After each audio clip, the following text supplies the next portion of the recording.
Welcome back to another episode of Out Loud Geek, where we discuss news and views about pop culture, science fiction, fantasy, food, cooking, the outdoors, and more.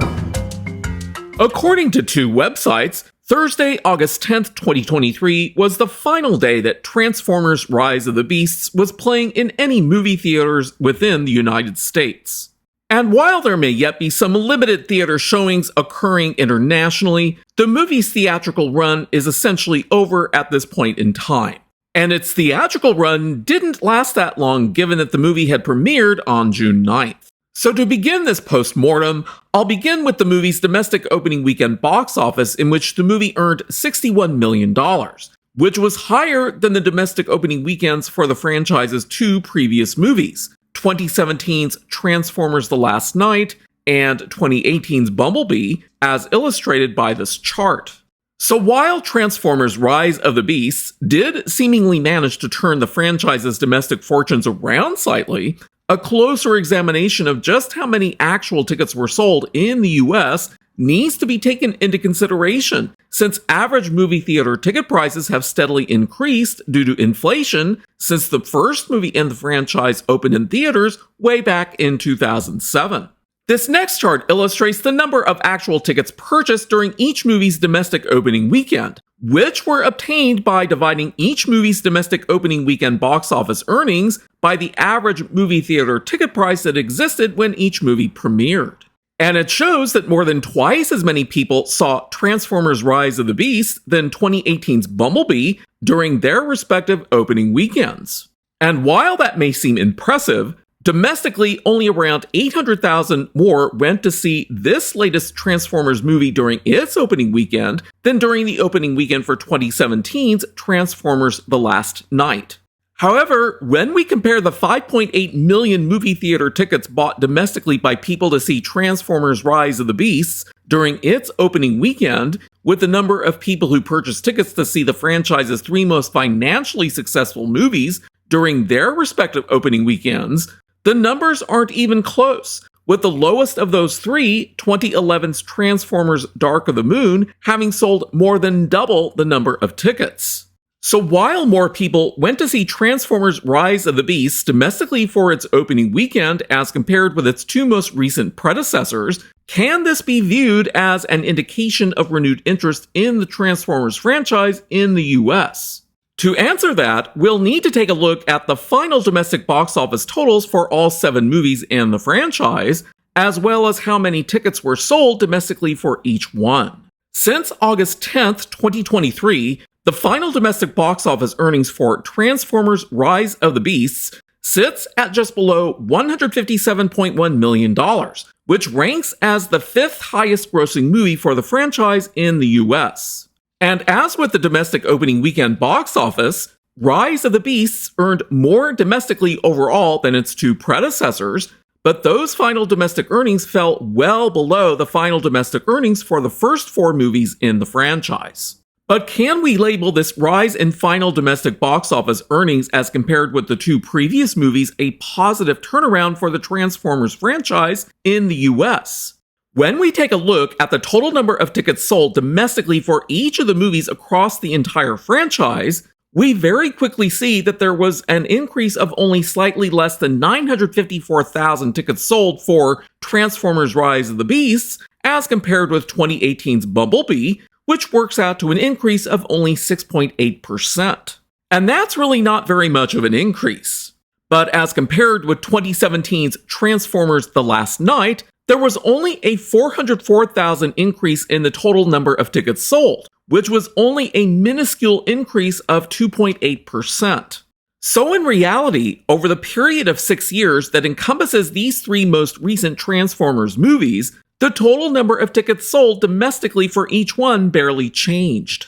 And what that says about Transformers: Rise of the Beasts is that its introduction of the Maximals and a more racially diverse cast had negligible impacts on the total number of tickets sold domestically. How negligible? Let me show you. Of the $29.9 million more that Transformers: Rise of the Beasts earned domestically over 2018's Bumblebee, around $19.8 million of that, or 66.4%, was due to inflation in movie theater ticket prices. Only $10 million, or 33.6%, was due to the $954,000 increase in ticket buyers.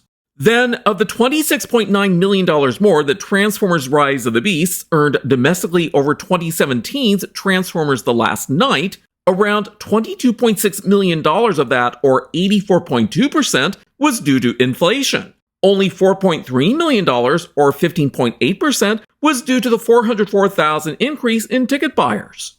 So in both cases, most of the apparent increase in domestic box office earnings for Transformers Rise of the Beasts was due to inflation, not due to the inclusion of the Maximals or the more racially diverse cast.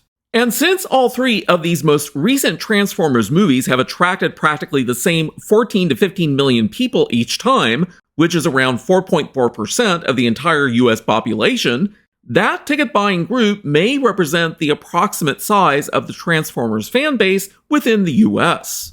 So in spite of all the marketing that was done for Transformers Rise of the Beasts that was focused on the introduction of the Maximals and its more racially diverse cast, the movie failed to attract a sizable number of people outside of the pre-existing 14 to 15 million person Transformers fan base within the US to see the movie.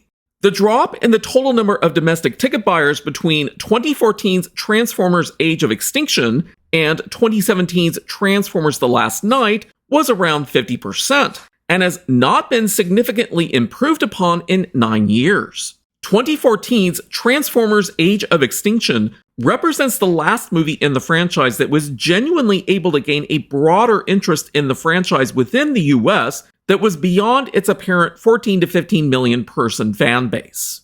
So not only did the introduction of the Maximals and a more racially diverse cast fail to help Transformers Rise of the Beasts domestically, the movie did even worse internationally. When we look at this next chart showing the global gross box office earnings for all 7 movies in the Transformers franchise, it's quite clear that Transformers Rise of the Beasts, with its roughly $436.7 million in global gross box office earnings, is, in fact, the worst performing movie for the entire franchise. Globally, the movie earned around $31 million less than 2018's Bumblebee, and around $169 million less than 2017's Transformers The Last Night. So while the domestic box office rose thanks primarily due to inflation and a sustained fandom of around 14 to 15 million people, outside the US, interest in the Transformers franchise is dropping pretty much everywhere. And that includes China, whose share of the global gross box office fell below the US domestic share for the first time since 2011's Transformers Dark of the Moon. So were there that many people living outside of the US interested in the Maximals or a more diverse cast? No, not at all. So this entire movie's premise fell flat globally. Personally, I believe that there's a very simple reason for this. The plot for all 7 of these movies is essentially the same. Giant good guy intelligent machines battle giant bad guy intelligent machines, with a few human characters thrown in for good measure. And that's about it. Sure, there are different characters introduced along the way in each of the movies, and variously sized and powered bad guys, but the formulaic plot never changes. And while that's apparently good enough for the franchise's core fandom in the US, it's probably only generating around the same amount of interest with fan bases outside of the US, as casual moviegoers have little interest. If we look at this next chart, in which I show the box office totals for 5 different countries, the US, the UK, South Korea, Japan, and China, the one country that has had the most interest outside of the US is China. But look very closely at this chart. The total box office earned by Transformers Rise of the Beasts in China was below $100 million, and that hasn't happened since 2009's Transformers Revenge of the Fallen, which is the second movie in the franchise. In other words, for the 4 preceding movies, the box office from China had always been greater than $150 million and peaked at $300 million with 2014's Transformers Age of Extinction. Now it's steadily declining, and the box office earnings from the UK, South Korea, and Japan for this latest Transformers movie barely even shows up on this chart because each one is so low when they had been much higher in years past. So there's simply no sugarcoating the fact that interest in the Transformers franchise has fallen considerably outside of the US. And neither the introduction of the Maximals nor a more racially diverse cast did anything to turn that around. But could Transformers Rise of the Beasts have broken even? The only way that could have happened would have been if the movie had a much lower production budget. 2018's Bumblebee made a profit because it had a very low production budget of only $102 million, which means that its estimated break-even point was likely somewhere between $255 million and $306 million. And that range is obtained by multiplying its production budget by 2.5 and 3.0 to account for the 50% of gross ticket sales that movie theaters keep for themselves, as well as the additional costs of marketing the movie and other miscellaneous costs that the studio pays above and beyond the production budget. When we similarly multiply the $195 million production budget that Transformers Rise of the Beasts had by 2.5 and 3.0, we get an estimated break-even point range of $487.5 million to $585 million.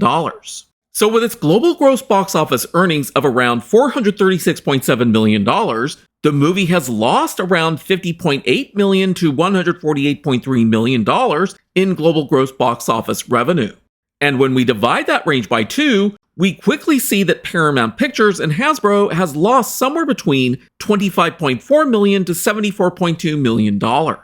So the movie did slightly come close to breaking even, but not close enough.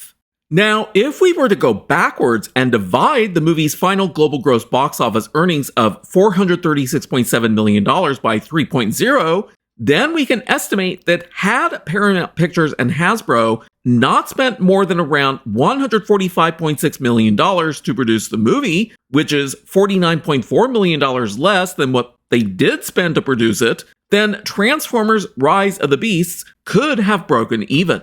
And that's still around $43 million more than what they had spent to produce 2018's Bumblebee. So there was some wiggle room, but the studio simply spent too much money to produce Transformers Rise of the Beasts. And that was a failure on their part to not rein in on the costs more than they clearly did.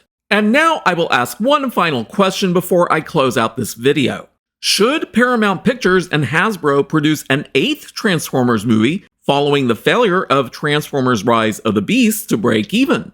Given that there has been essentially negligible growth in interest for the franchise within the US over the past 9 years, and international interest is continuing to wane, I would have to say no. If the same rate of decline in global box office revenue were to persist for an 8th movie, such a movie would probably not even break $400 million globally. That is the unavoidable trend for the Transformers franchise. If Paramount Pictures and Hasbro were to spend not more than $100 million to produce an 8th movie, maybe it would break even, but it would have to be a very scaled back movie, much like Bumblebee was.